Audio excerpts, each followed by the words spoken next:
All right, guys, so we've looked at the different data types, the primitive types versus the reference types or objects. We've looked at conversion and coercion and operators. What I want to look at now is individual data types and just certain things we can do. So in this video, I want to look at strings. So we'll talk about concatenation a little bit more, as well as template literals, which are really, really helpful, and also some of the different methods that we can use on a string.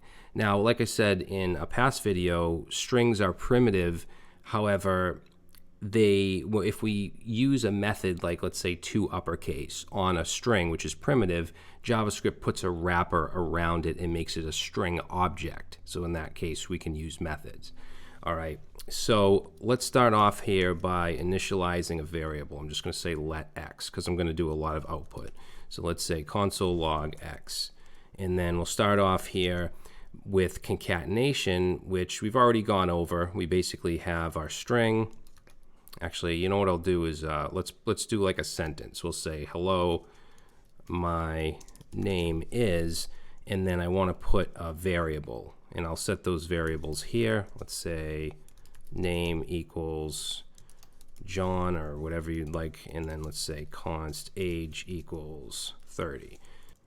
Now here I want to use the name variable, so what I would do is concatenate name, and you don't want to put quotes around this because it's a variable, and then we want to concatenate back into a string. And never mind this strike through, it's just because the window object has a deprecated property of name, but it doesn't concern us.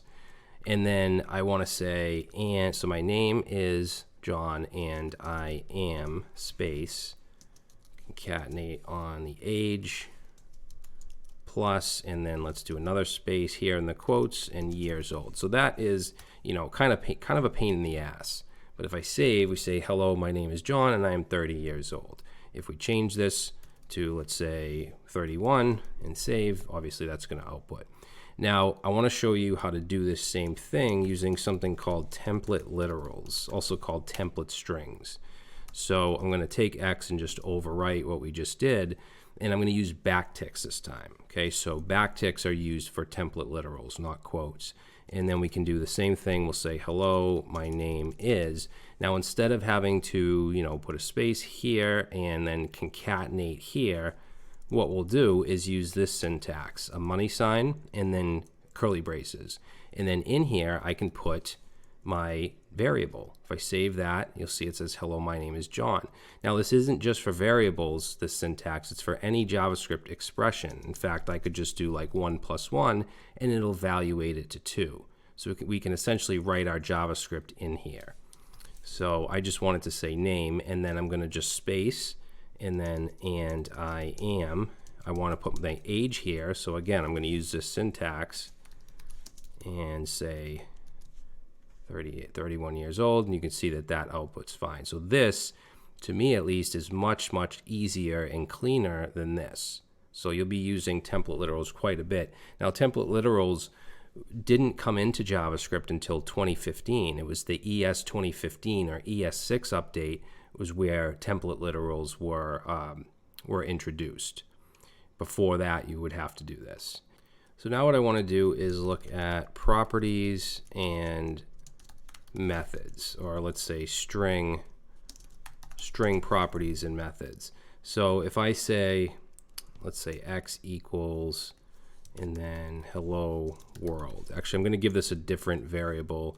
Let's say const s equals hello world. So we have a string of hello world, and if I want to, let's say, get the length, there's a length property that we can use for strings. So I'm going to say x equals and then s, which is our string, and then dot length. Now, since it's a property, we don't add the parentheses. Methods use the parentheses because methods are functions. Properties are more like attributes. So if I save that, you'll see we get 11. Now, as I said earlier, the strings are primitive, but we can use properties and methods on them because of the wrapper that JavaScript gives it when we run these properties and methods. So essentially what JavaScript does behind the scenes, let me just show you real quick.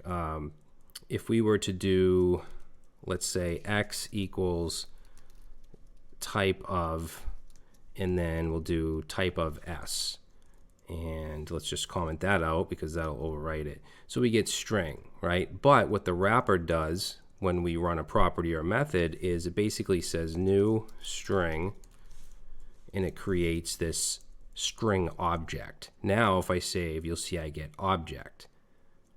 Okay, and I'll just leave it like that. You can leave it with just quotes hello world, or you can use this new string, but I'm just trying to let you know what happens kind of behind the scenes when we use a method or a property. And we can also access the individual characters. So for instance, if I say, let's go down here, if I say x equals and then s, I can use this syntax, and it starts at 0 just like an array. If I save that, you'll see I get H. I get the first character. If I do 1, I get E, so I get the second character, and so on. Okay, and I'll just put a comment here. We'll say access value by key. So we have numbered keys. Now, another thing I want to show you, and we'll get much more into this later with object-oriented programming, is objects have what's called a prototype, and that's where the methods are stored. So if I do x equals, and the way we access the prototype is double underscore proto double underscore, and I'm setting that to x. So I'm going to save and show you what we get here. So if we look down here, we have all these different methods. So for instance, we have 2 uppercase, 2 lowercase, we have split, substring, all these different methods that we can use with strings. And I'm going to show you some of them, not all of them. I'll show you some of them now, some of them later, and some you'll never use, which I probably won't get to. But you can see all of these different methods that are available in the prototype. So, and if we console log s and I save that, if we look down here, you'll see prototype right here, which has the same thing. So this is the same thing as this. All right, and it even shows you the different keys, the different numbered keys. But let's put that back to x, and now we're going to look at some of these properties. So if we want to change the case, we could do x equals, let's say, our string, and then we'll do 2 uppercase, which is a method, so of course we need our parentheses. If I save that, we get hello world in all uppercase. I'm actually going to comment that down, and we also have 2 lowercase. Okay, so that will change the case. There isn't a method that will make like the first letter of each word uppercase, but we can do that in JavaScript. There's no single method to do it. I'll show you that in a little bit. So the next one is char at, and that will return the character at the specified index. So if I say x equals s dot char at, and let's say we want to get the first character, that would be 0. If I save that, that gives us h, which is essentially the same as what we did up here where we were accessing by the key. So this will give us the same as this. Now, if we want to know the index of a specific character, so kind of the inverse of this, we could say x equals s, and we can use index of. So if we say index of, and let's say we want the index of h. If I save that, we get 0. Let's say e. Now there's more than one e. What this will do is give us the first e, which is the number 1 index, which is the second character. So this right here, because it's 0, 1, 2, 3, and so on. If we put, let's say d, that will give us 10, which is the last index. So the next one is substring, which will search a string for a specified value. So let me just show you. If we do s dot and then substring, and then this will take in 2 indexes. So let's say we want to get from 0 to 4. If I save that, we get hell. Because if we look at hello world, and by the way, this could be just a string, just the quotes hello world. If I change this s to that and save, we get the same thing. But I just did that to show you basically how to turn a string into a string object. So we get hell because it's 0, 1, 2, 3, and then it ends at 4. All right, if we want to get hello, then it would be 0 to 5. Save that, we get hello. And we don't have to start from 0. If I do 1 and save, we get hello, hello governor. If we do 2 to 5, we get LLO. All right, so you can get any, it's a substring. It's just basically a string inside of a string. And another thing we could do is run substring with a single argument, let's say 7. If I save that, we get ORLD. So what this did is it started at 7, and then it just gets the rest of the string. All right, so 0, 1, 2, 3, 4, 5, 6, 7. So it started here, O is 7, and then just went to the end. If I put a bunch of stuff on the end of this and save, it's going to add that to it. Now, the next one I want to show you is slice, which is very similar to substring. In fact, I'm going to just copy this, and we know that 0 to 4 will give us, actually let's do 0 to 5, that'll be hello. And actually I'll just save it, you'll see it get hello with substring, and if we do slice, we also get hello. Now, there's a few differences. One of them is that with slice, we can start from the end with negative numbers. So for instance, if I do, let's start, we know that hello world altogether is 10, right? It's 10 characters, or 0 through 10, I should say. And if we want to start at the beginning using negative, we could do negative 11. So if I do that, and then, actually if I just do that, we'll get hello world, because it starts at the beginning, negative 11, all the way to the end. Now if I want to get the word hello, we could do, see, that would be negative 10, 9, 8, 7, I think negative 6 should give us, so if we save that, yeah, so now we get hello. So we're basically just starting from the end. Yeah, so I mean, you could use substring or slice interchangeably in a lot of different situations. Another one that I want to show you is trim. So let's say s.trim, and what this does is it trims the white space. So what I'm going to do is set, let's just do this, we'll say hello world, but I'm going to add, you know, a bunch of white space here. And if I were to just do that, you'll see it adds the white space here to the beginning. But if I were to use trim and say x equals x dot trim and save, it gets rid of that white space. So that can be pretty helpful. Next, let's look at replace.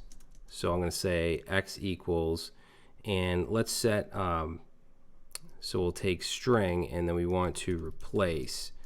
And let's say we want to set the word world to, I don't know, John. So what we could do is search for a string within a string. That's going to be the first argument. So we're going to search for world. And then the second is what we want to replace it with. So let's say John. If I save that, we console log x. Now we get hello, John.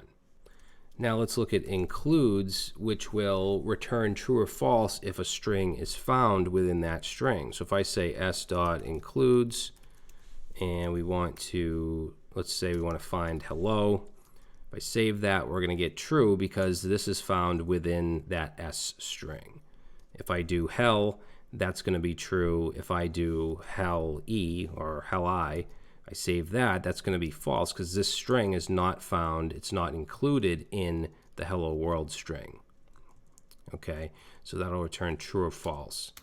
And then if we want to return the primitive value of a variable, so let's say x equals s dot, we can use value of, and if I save that, we're just going to get the hello world. Okay, even if we were to do this up here. So this is a string object, right? If we console log s, we get the string, which is an object. If we did type of s, it'd show object. But if we want to get the true primitive of that, which is a string, we would use value of. And then the last one I want to show you is split, which have used quite a bit. It'll split a string into an array, and it takes in a separator as an argument. So let's say s dot split, and then if I just do that on its own, it'll just give me an array with the entire string inside of it.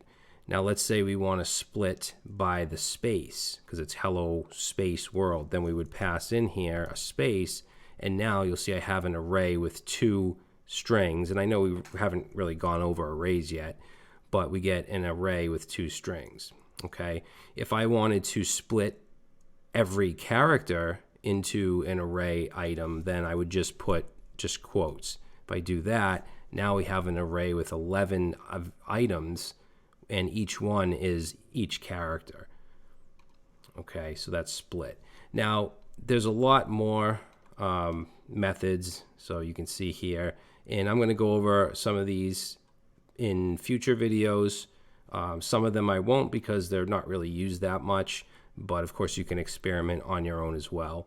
So I hope that this helped you understand some of the things we can do with strings. Now in the next video, I'm actually going to give you guys a challenge based on the stuff we've already learned.